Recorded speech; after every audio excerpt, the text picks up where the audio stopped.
So, what all did we get done today, Bob?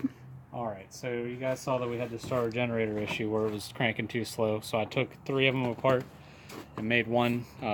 Took all the best parts, made one good one. Got the cigarette lighter wired up. The headlight switch was actually bad off one of them ST10s.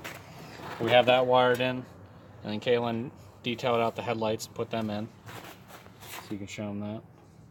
Got some extra ground wires that I got from work. I'm going to put them to use, because that seemed to help get more groundage to that starter. And everything seems to work. We got the clutch set up working. A little bit not what I wanted, but it's gonna clean up. And this belt's kind of too tight. I'm hoping it breaks in. But change the oil. Got the correct drain plug on. You can show them that. Because if you have the too long of one, it'll hit the PTO thing. So we're working on getting the other tire rod end on, because this one's got a little bit of play in it. Plus it has a little bit of a bend in it, as you can see. So that's what we're going to work on now and get her exhaust fixed, which I'm going to show you guys how to fix that. Alright guys, one thing we're going to work on is how to get that off. This is the best way I found to get these rusted on cast iron pipe pieces. You just have to have a Sawzall. Put something, if it's nicely painted and you care about it, put a rag down. Noise alert.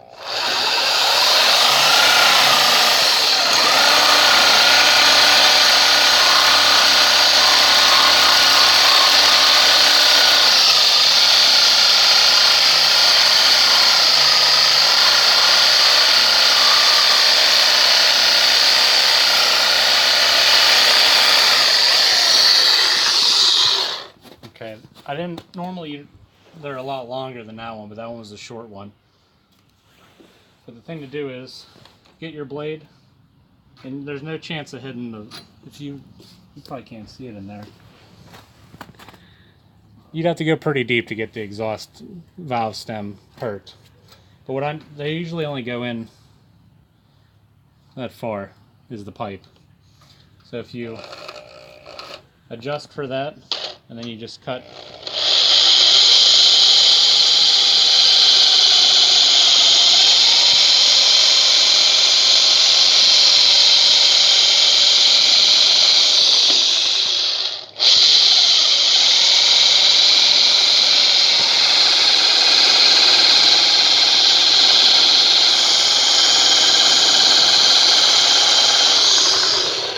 See, I almost cut through the metal shavings. Can you see that on the camera?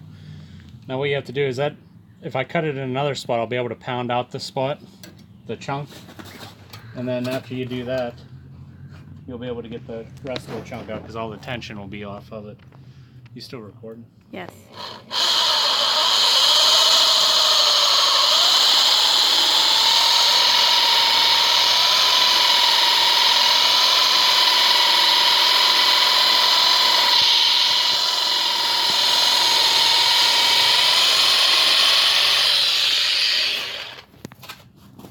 Pause it. You need is yourself a screwdriver and hammer, a decent hammer. What you need to do is get in here like this. Now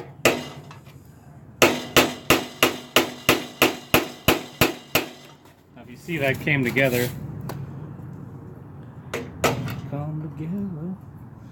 and then you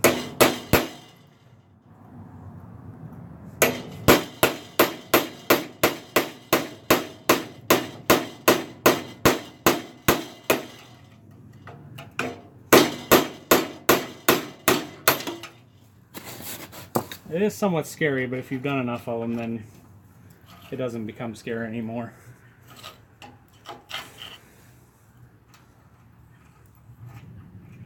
See, the threads were unharmed. I didn't cut the whole way through to the threads.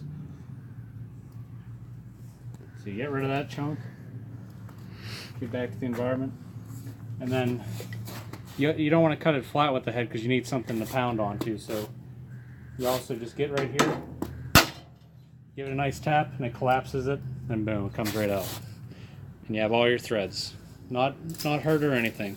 If you try heating it up with a torch and twisting it, sometimes it'll break off real good. But the metal powder in there, you fire it up one time, it's going to blast that out, and no worries. And pull your towel away, it's like you never did anything.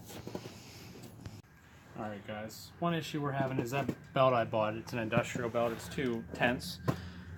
But I had this issue with the SS16. I bought the same brand belt, and it was tight for maybe the first 10 minutes of running, and then it wore into being the perfect size. So what we have Mickey Mouse here is so I can just get it to where it runs and sets here and runs, so we can diagnose it and make sure everything's perfect before I put the battery tray in. Because every time I restore one, it's like I take the battery tray out 6 freaking times and I'm tired of it. So we'll make sure this one's good, and you get to see that starter generator turns over faster, hopefully. Hopefully don't make a liar out of me. It's out of gear, right? Yep. Doesn't start. I just kicked the ground wire off, that'd probably be why. And also turn the fuel on. Another smart thing to do. Let it get a little bit of gas down there first.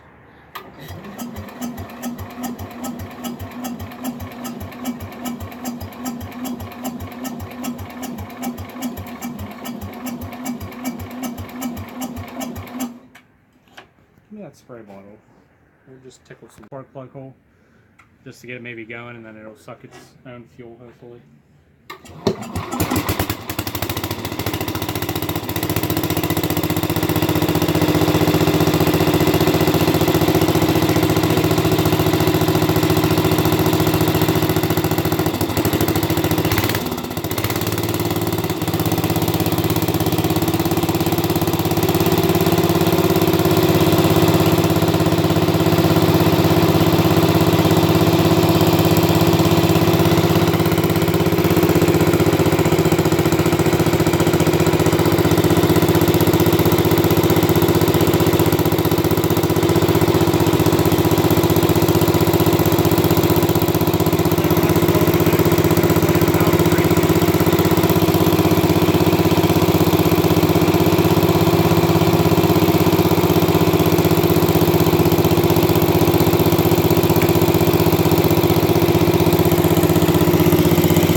Jehovah lives.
Alright guys, so we got a battery tray finally in it.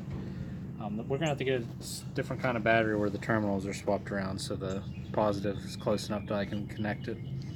Get a battery hold down, put my grippy tape in there like I normally do so the battery can't slide like that. We did get everything working, so as you see it does turn over with the key. We got the headlights working, the wiring back there has power to the tail light, so I know that's going to work. And this is the coolest part. So with the key on, when you want to fire up your old stogie. Drum roll, please. You can actually see it. It'll start popping out. Wait for it. Wait for it. The anticipation's killing me.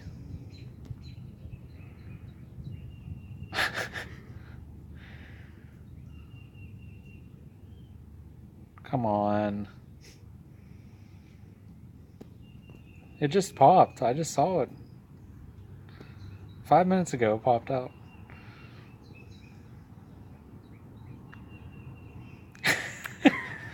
Is it warm? Huh. It looked like it was about to pop. Hold on. Maybe we'll get edited out. To the cutting room floor.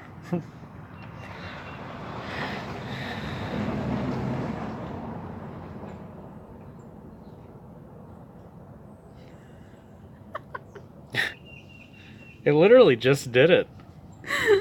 Maybe it's just it had too much. It did it one time, it was one and done.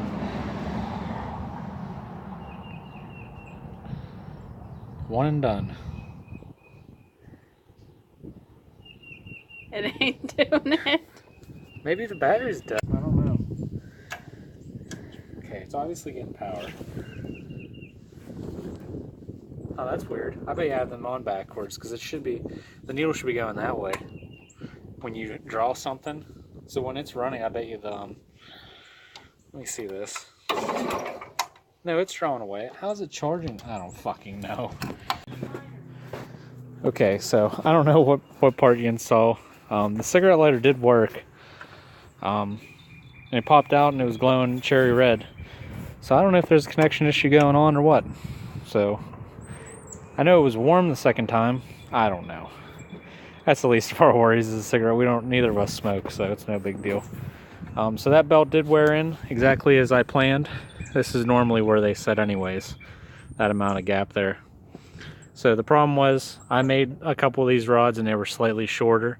So I put an original one on that I fixed. I welded where it wore out, I welded it and ground it down smooth again. The other issue was the brake. The rod that travels from the transaxle up to this pivot point up here, it was engaging too soon, so I went underneath there and loosened the nut and made the rod longer to where now the brake works when you put it down farther. So it's working pretty good. The brakes are going to work, as you can see. And then this guy's bent perfect so it stops the belt. It did work. It still seems a little bit tight, but it'll wear in. We gotta wire that tail light. She has a center link upstairs that she painted. We got this 3-point and it was painted half-ass like it is now. So we might wrap like the tractor in a blanket and mist a little bit of paint on that.